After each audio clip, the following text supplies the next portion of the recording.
I burned it. I burned a coconut. I burned it. I will burn the coconut 9.5 times out of 10.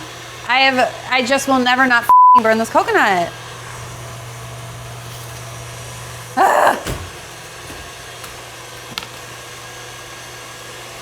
That doesn't look burned, actually. Well, it's not for the cake.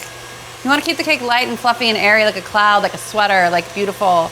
This is fine for like, yeah, this is granola brown. We're not making granola. Yeah. We're making cake.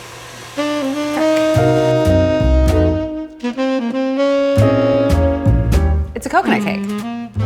Well, hello everybody, welcome to Home Movies. Today we are baking. So if you're not a baker or you're like, where's the pasta? There's so many episodes you could watch, but this is for baking. It is what I like to call an extra coconut cake in that it is extra visually. It is tall and fluffy and like covered in coconut. And there's also shredded coconut and there's coconut flakes and there's coconut oil. It is deeply of coconut. So for anyone asking if I don't like coconut, can I still make this cake? The answer is yes, but I don't think you'll have a great time. And I think that there are so many other cakes you can make. You may want to skip this one. You can do this in 2 9-inch cake pans. I'm a big fan of the 3 8-inch cake pans. I think they are a lovely, perfect, cute size for a tiered cake. You do need a mixer for this. If you don't have a stand mixer, that's okay. You can use a handheld mixer. I always just say that with a handheld mixer, anything is possible, but it might just take a little bit longer. Let's make this coconut cake. Again, we're baking, so I'm gonna use a scale. Because my butter is a little on the cold side, I'm gonna go ahead and cut it now and just put it in the KitchenAid while I prepare all my other ingredients. But basically, the way this recipe works is butter and sugar get creamed together, you add your eggs, and then in a separate bowl you have all your dry ingredients. You have your flour, your salt, your baking powder, your coconut, and then in your wet ingredients you have your coconut oil, your buttermilk, your vanilla extract, which I don't think we put in yesterday, did we? Oh, we did. Nice. This is 2.5 sticks of butter, but that's also gonna be 285 grams. I rarely use a scale when I'm cooking unless I'm writing a recipe, but I use it every single time I bake, like without fail. It's just sort of like takes the guesswork out of being precise, which I think is something that a lot of people think of when they think of baking. They're like, oh, I can cook, but I can't bake because I'm not precise. It's like, well, neither am I. I'm a mess. But I have a scale, and that scale is precise. I would not do well on the Great British Bake Off. I know that for a fact. Those people are magicians, and they possess a skill that I do not have. I'm also like, I have pretty thick skin. I don't know if my skin is that thick. I don't want to lose on television. If I'm losing privately. Can we move the pan? The pans are, where can we put them at? Maybe on the stove for now? Jerome yesterday said that I really have a way with things that go into the oven, which was a very poetic way of saying that I'm a good baker. But I am so much less a good baker than like most people that consider themselves like a pastry chef or a baker. Like those people are in a class and tier definitely above me, but I do know what I know. And I know coconut cake, and now you will too. All right. So then just doing that to get that out of the way. Again, cutting it into smaller pieces is going to help it soften quicker. I'm gonna start by measuring my dries. So that's 360 grams of all-purpose flour, but it's only 225 grams of coconut. So it's equal parts by volume, but not by weight.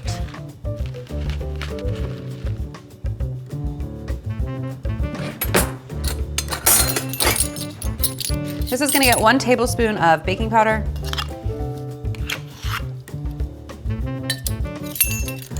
1 3/4 teaspoon of kosher salt. This is all-purpose flour, shredded coconut, baking powder, and kosher salt. Whisking coconut is really hard, it turns out. This is harder than it looks, I promise you. All right. And set that aside and then do my wet ingredients. So this is 1.5 cups of buttermilk. Always a good idea to shake your buttermilk before you use it. 1.5 cups. 1/3 cup of coconut oil. I'm using coconut oil that is solid. Most coconut oil will be, but the best way to remedy that is to melt it. You melt it. All right, 1 1 teaspoon of vanilla extract, and I'm just gonna add it right to the buttermilk. So coconut oil will go in here.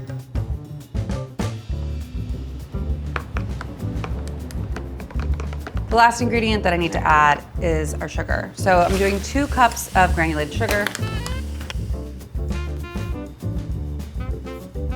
Okay, this is going into the bowl. So this is gonna mix for 5 minutes. So basically what we're looking for, you already see that it's like aerated and light and fluffy. It's gonna get even more so once we add those eggs. But you kind of want this to be, for a cake, as light and fluffy as possible before you continue adding anything else. This is like step 1, eggs being step 2. I would say that those are the most important parts of your cake mixing process. They're also gonna take you the longest. Once we add the dry and the wet, it's gonna happen really, really quickly. We're gonna put our cake in the cake pans, and that's gonna be it. Speaking of, you should prepare those cake pans. Let me tell you though, a cake will stick in a non-stick too. So you still have to use a non-stick spray. It doesn't have to be Pam. This is not sponsored. This is a very common brand, but you wanna make sure that you are spraying the inside and the edges. And having non-stick spray will also help the parchment stick. So do this.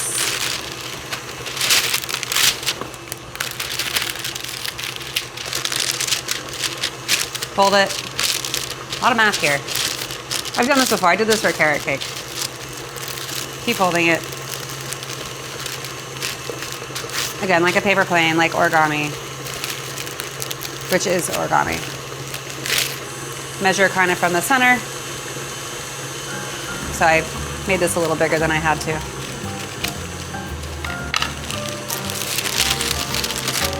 And we have a nice little circle.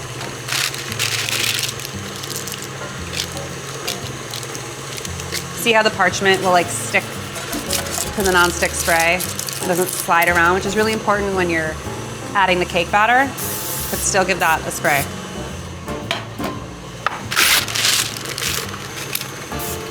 And if it goes up the sides, that's great. Your cake batter will come above that, it's fine.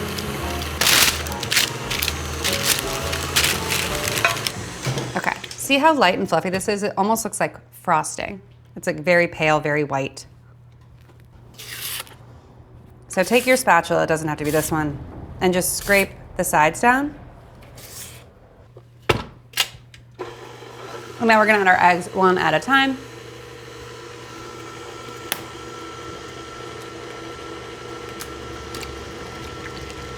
If you're not confident about doing this without getting shells in, you can crack them into a bowl first, but I got this. If your eggs are at room temperature, they will incorporate quicker, but it's not necessary. Gorgeous. I'm gonna mix for like another minute or 2. And it'll get like very light and fluffy. You know what restaurants love?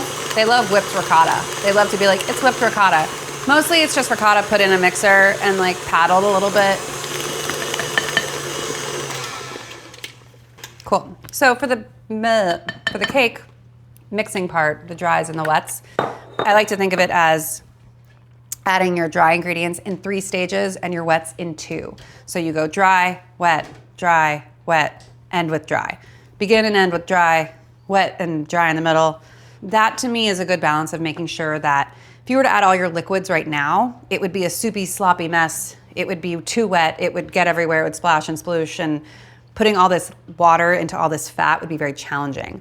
So by doing them in batches and like barely mixing between stages, you are sort of like mixing everything all at once without overwhelming the mixer. Giving it like, and that's kind of it. It's like 1 or 2 turns on low, and then I'll add half of this at the same time. And then with it on, if you're confident, another third, the other half.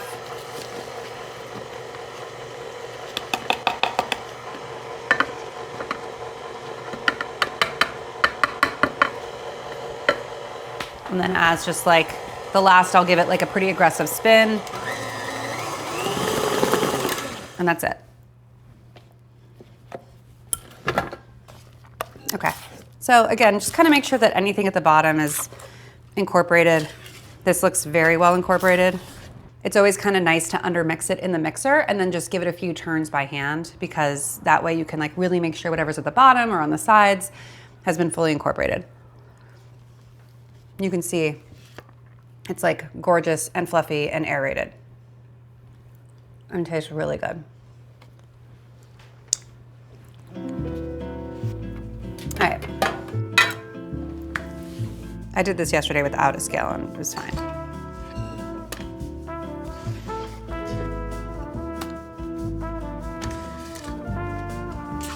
Wow, 600 per. You'll notice that one of these cake pans is not like the other. It will affect the bake. The non-stick pans will get a little darker and this will get a little lighter. Coconut cake is a white cake on the inside, but that does not mean it shouldn't be golden brown on the outside. So I'm gonna put these in the 325-degree oven for closer to 25 minutes.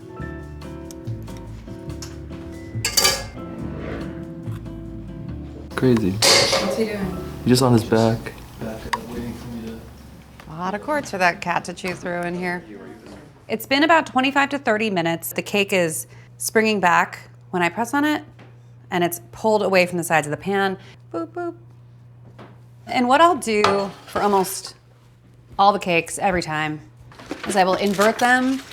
You're basically just getting the cakes out of the pan so that they can cool from the bottom up a lot quicker.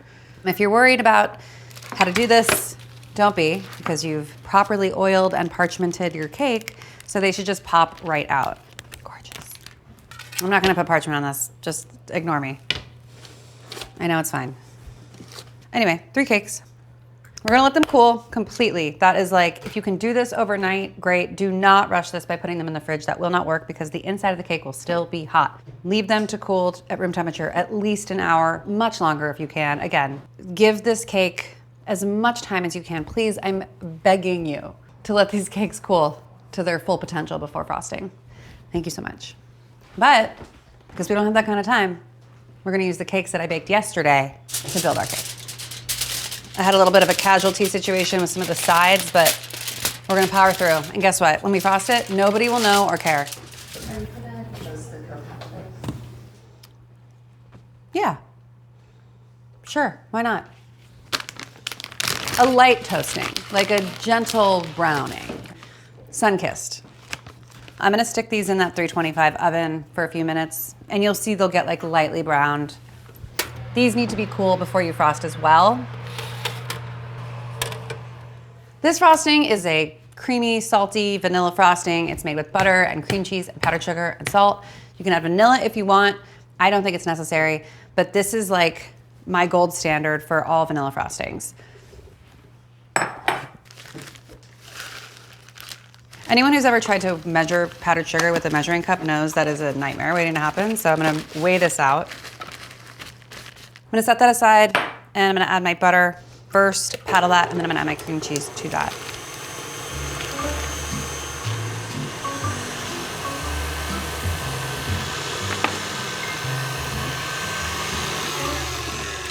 Okay, it already kind of just looks like cream cheese, which is great. And I'm just gonna make sure that I've brought everything from the bottom up to the top and just give it another mix for like another 90 seconds or so. I'm gonna add the cream cheese just like a few knobs at a time. Not unlike adding eggs to a batter. You wanna kind of do it slowly. You don't wanna rush this.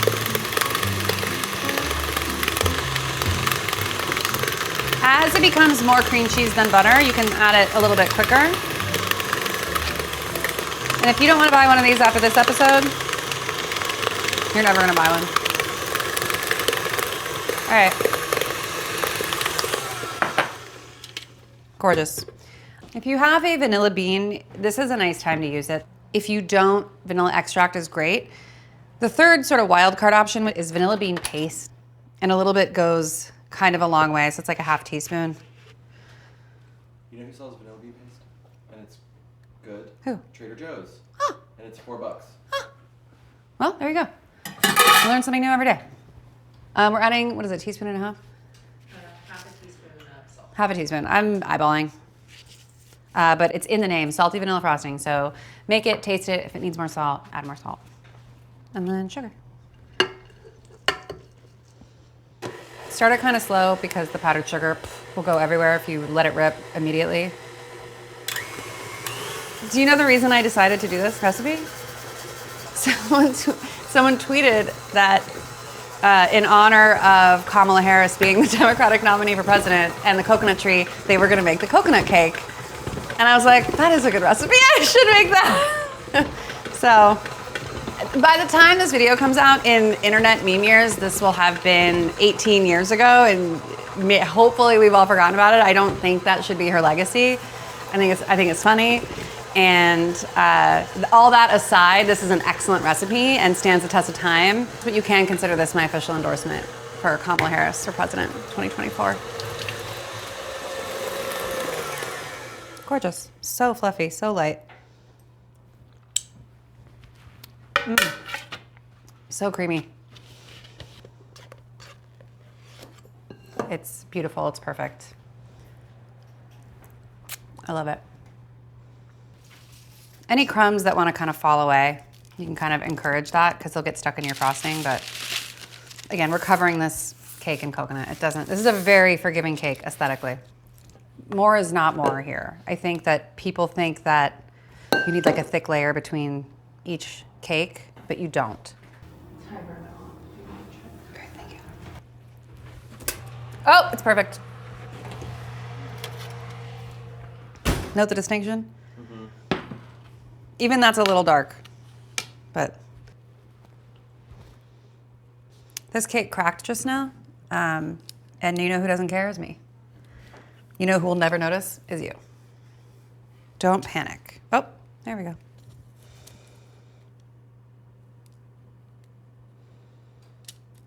I'll just eat it.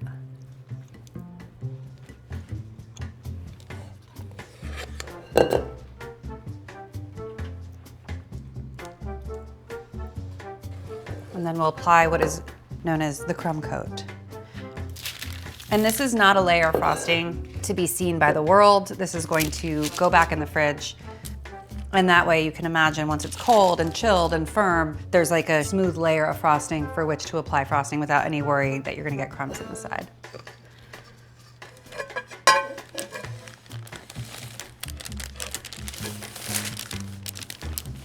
Okay, so this is gonna go in the fridge.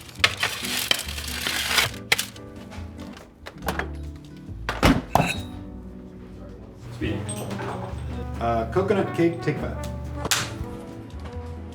Okay. And action. Okay. Okay. It's been about a half hour, 40 minutes. Our cake is beautiful. It's gorgeous. Basically what you're looking for is to be able to touch the frosting without it feeling too wet. It's gonna always be a little tacky because of the type of frosting it is, but this is exactly where we want it to be to finish frosting and then slice and then eat our cake. Okay.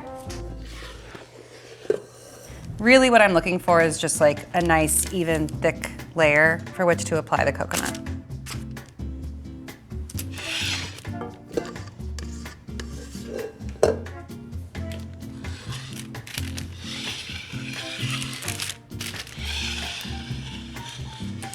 Okay, I'm being like annoyingly perfectionist about this. It doesn't totally matter.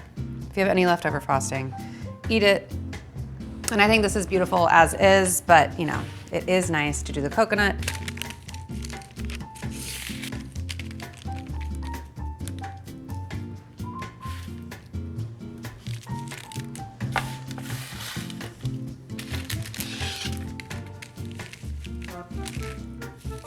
I always cover the sides first and then kind of with any rogue coconut that didn't make it onto the sides, I'll use for the top.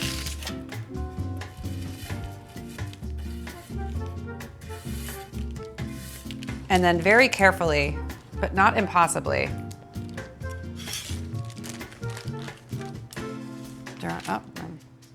just transfer it to a plate. It's pretty straight. My cakes aren't always that straight. I'm pretty straight though, right? So slicing a cake is not hard, but it can be annoying. There are a lot of tricks on the internet that'll tell you that you should cut a circle and then cut the outside and the rings and the piece. It's like, I'm not doing that. I'm just gonna cut it like regular. And that's to cut it in half and then into quarters and then into slices. It will always be easier to slice a cake that has chilled. And you'll see why.